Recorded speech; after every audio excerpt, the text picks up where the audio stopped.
We have only 25 days left until this car literally becomes our home as we set off on the trip of a lifetime all around Australia. In last week's video, we spent the first 5 days of the build modifying and fitting up this $2,500 marketplace Canopy. And today's video is day 6 and 7 where we begin the interior fit out of this Canopy. And at the end of the video, I get in contact with the person who originally built this thing, and he was able to answer so many questions I had about this strange car. All right, that's enough yapping. We have so much left to do to this car, and I'm starting to think our 30-day build might not just be possible. So let's get into it. Welcome to our 30-day Ultimate Tourer build, episode 2.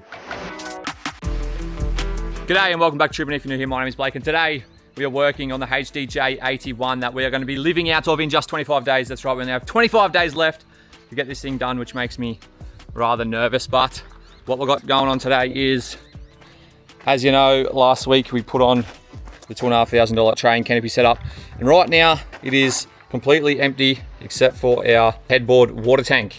Right, now what we could do is just throw all of our gear in the back here and head off on a trip around Australia, but that would be quite messy and we definitely do not want to be doing that. We are living out of this car. This car is our home in 25 days. So we do want to make it nice and tidy, and yeah, we want everything to have a place. And that's why today we are beginning the interior fit out of this Canopy. We do have a whole bunch of lithium and electrical parts that are going to be going in today, which will be running a couple of luxury items. I call them luxury items. Chanel probably calls them necessities, such as a coffee machine. But anyway, first up, we're going to throw this car into the shed, and I'm going to run you through exactly what we've got going on.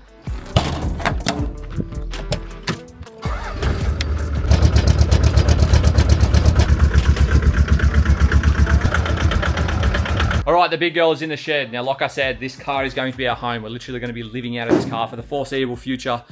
And one of the most important things when you're living out of your car is the 12-volt setup. And right here on this table, we have 560 amp hours of lithium. And as you can see, we've also got a 2000-watt inverter, 40 amp 240-volt charger, 40 amp DC charger, a few other bits and pieces, a heap of wiring. I've pulled all this here, this and this, out of our old setup in the GU Patrol. We only used it a couple of times. It's almost like brand new. Probably used it 3 or 4 times. So that stuff there is brand new, and that stuff is going to be going into that Canopy, which is what we're going to be doing today. The other stuff, I've got another 120 amp hour lithium battery here, another 100 amp hour lithium battery here, 100 amp hour lithium Jackery solar generator that's going to be going in the setup as well. It's not all going to be linked together because I have learnt in my research in the last 20 minutes that you cannot link different lithium battery brands together. Well, you can, but it's not ideal. So for today, we're going to be fitting all of this iTech Weld gear into the Canopy. But before we do that, we're going to build ourselves a false floor. Now, most Canopies come with a floor that's lower than the lip of the doors, which becomes an issue when you go to install things such as drawers and fridges. That's why we need to raise the floor of the Canopy to make a level surface. I usually make the false floor out of wood, but this time I've decided to make it out of aluminium, which will make it lighter, stronger, and last forever.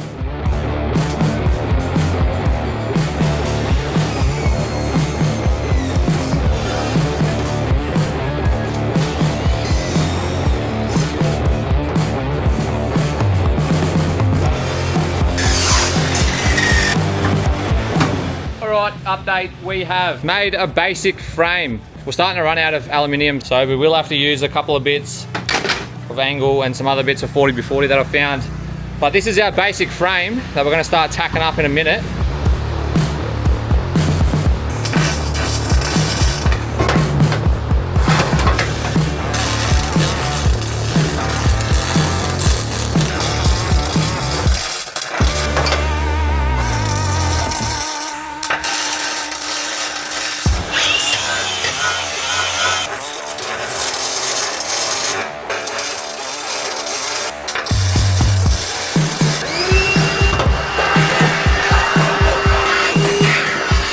Update after knocking over my gas bottle, getting a bird's nest in the welder, and doing some of the most bird shit welds you've ever seen.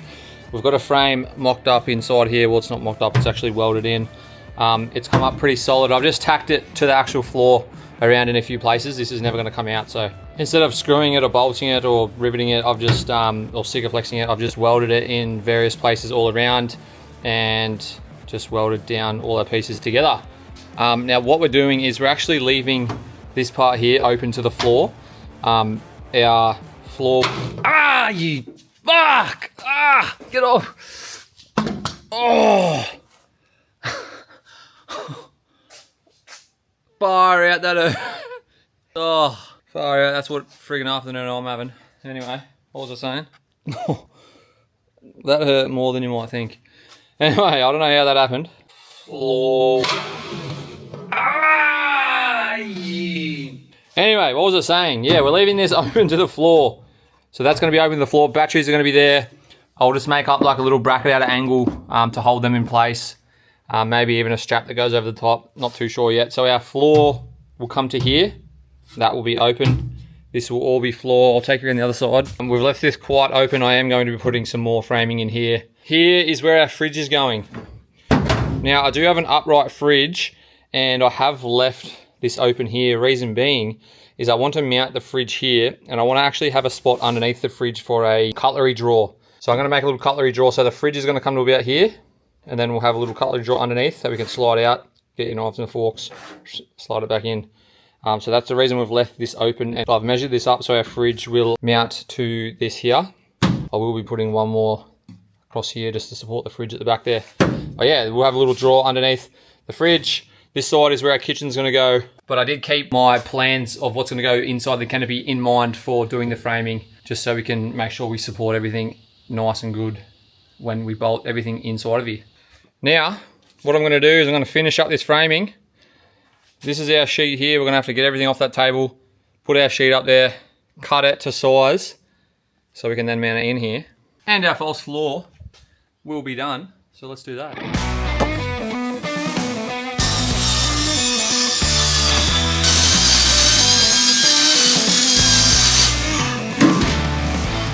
Good morning, it is the next morning. It is currently day 7 of the 80 series build. Yesterday we got all of this frame done, and this morning we are finishing off the floor.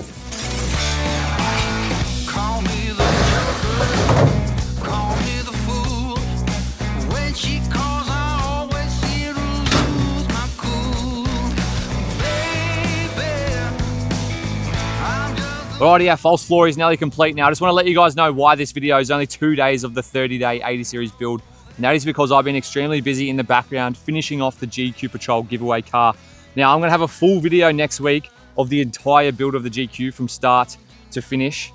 But I'm going to let you in on a little sneak peek in this episode right now. I've actually had this car in the last couple of days. I've finished the sanding of the primer and we took it over to a spray booth. Got it inside the spray booth and started spraying some color on the thing.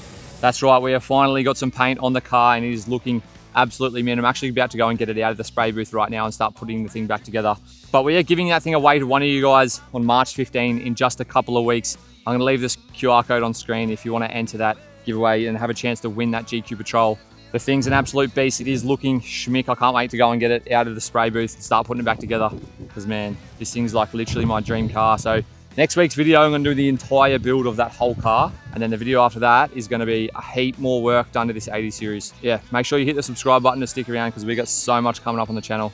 All right, let's get back to the video where I just got back from town from buying a whole bunch of stuff that is gonna go inside this canopy. Alrighty, we are back from town and I'm probably gonna get a lot of judgment when I open up this door, but I do not care because we have raided the 4Drive Super Center. Have a go at it. We ended up getting a bunch more shit than I was expecting, but I'm going to show you exactly what I got. Oh, right here is the new Mark II Kings upright 85 litre fridge. Now, we've been running this old Kings 85 litre fridge for 3 years. No dramas with it. We took it around Australia. We were up in the top end of Australia in 40-degree heat and absolutely no dramas. They've since upgraded. They've now got the Mark II, which they've fixed a few issues that they had with these ones, and hopefully we'll be able to get another few years out of this thing. For the price, I paid $429 and I got this, an organizer bag for the front of it and a temperature gauge. 429 bucks for all of that. Why would you go with anything else? Like, there's literally nothing wrong with these. I'm a tight ass. Of course I'm gonna get another King's upright fridge. And I also went and got a 30 litre fridge that came with this cover, because we're not gonna only run the upright fridge, we're also gonna run a 30 litre fridge, and this is going to run completely as a freezer. But we're not going to be putting it inside the canopy, we're actually going to be putting it inside the car, but we're going to do that in a different video.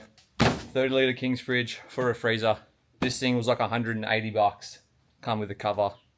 Like, how can you compete with the price of that? Like, I don't even care if it breaks a couple 6 months down the track, I'll just go and buy another one. Anyway, we're gonna get that out of the way. We'll get all this out of the way. I've also got some dual battery wiring kits that we're gonna have to run to the front of the car and a few other bits and pieces. Let's get all this out of this canopy. We'll start mounting up the upright fridge on the other side. Let's go.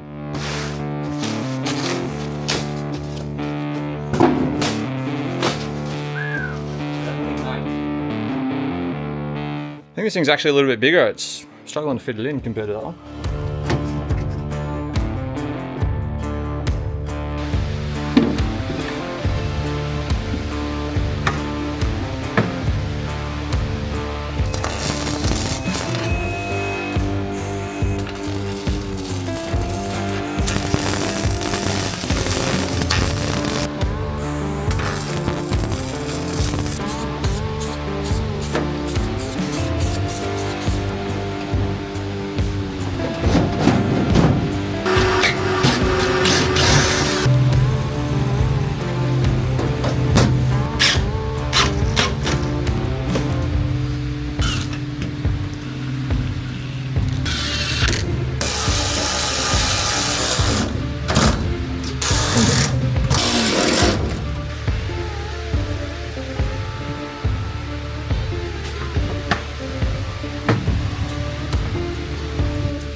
We've got our floor half riveted down, new fridge in, it's all set up. Chanel's just got home from work, so we're gonna get a live reaction. She doesn't know I bought this. She has no idea what's going on, so we're gonna get a live reaction to the new setup. Hello? How you going? Good. Come have a look. Ooh. Come around, come around. You did that off a sheet. Oh, you got this. When did you get that? Open the fridge. Oh, it's a whole new fridge. Oh. Open it up. Oh. What do you reckon? Holy. It's huge. This big I didn't think about this. It's the It's alright. That is so sick. You happy with it? Oh my god, yeah. So cute. Oh my goodness. I love this. And this. Have a look over here. What? On the ground over there. Oh. You've been busy. I've been busy. I went shopping. No, here. Did you think I was talking about that? How did you miss that big thing there? I've had a big day. Yeah, I went to the Popo shop and got 2 new fridges. Oh, cool. Here we go. We've got the old, what's that, a 3 litre? Yeah.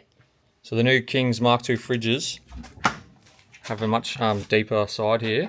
Oh mate, look at that.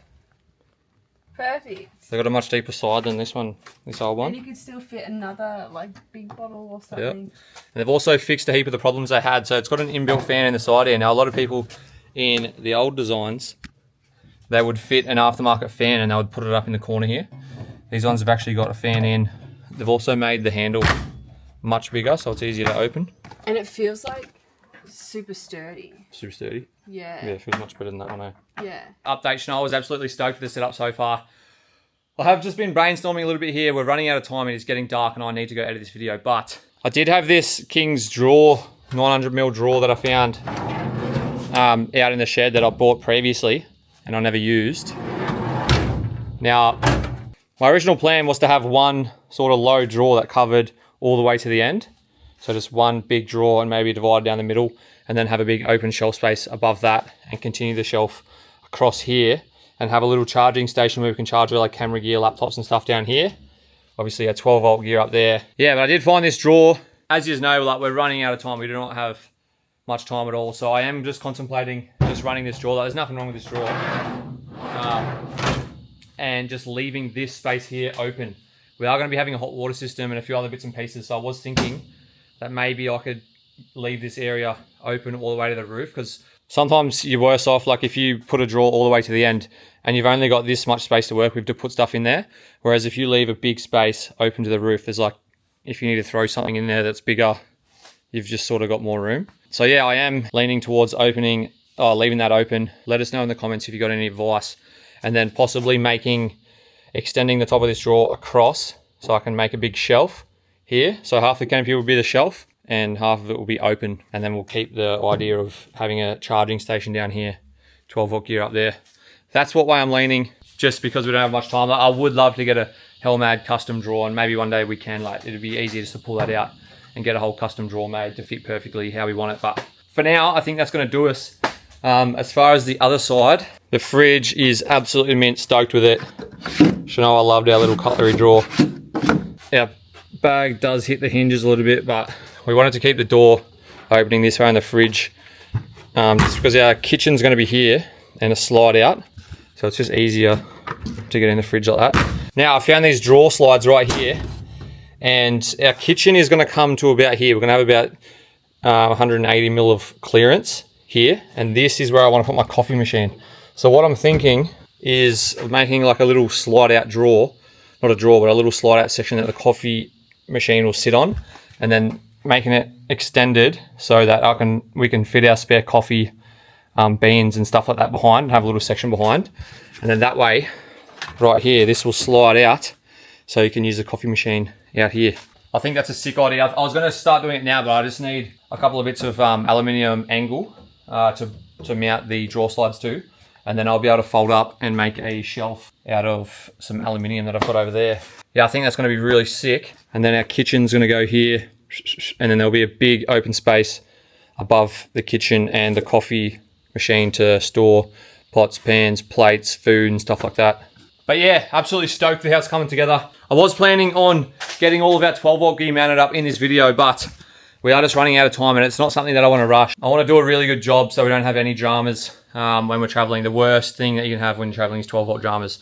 So I want to spend a lot of time. We're going to do that in a future video. We're going to spend a lot of time going through the whole 12 volt system. If anyone is a guru, let me know if I can hook together my iTech World batteries and my King's batteries. They're the same size, 120 amp hours. They're similar age. Let me know if I can hook those together, or if I should just stay away from it and get another iTech World battery. Like, what's the worst that can happen? Is it going to catch fire, or is it just the charge rate's going to be different? Blah, blah, blah, I don't know. Let us know in the comments if you know. Alrighty, there we have it. We have run out of time as far as fitting the canopy out in this video, but I'm stoked with how it's turning out. If you do have any tips or anything we should put in this canopy, let us know in the comments.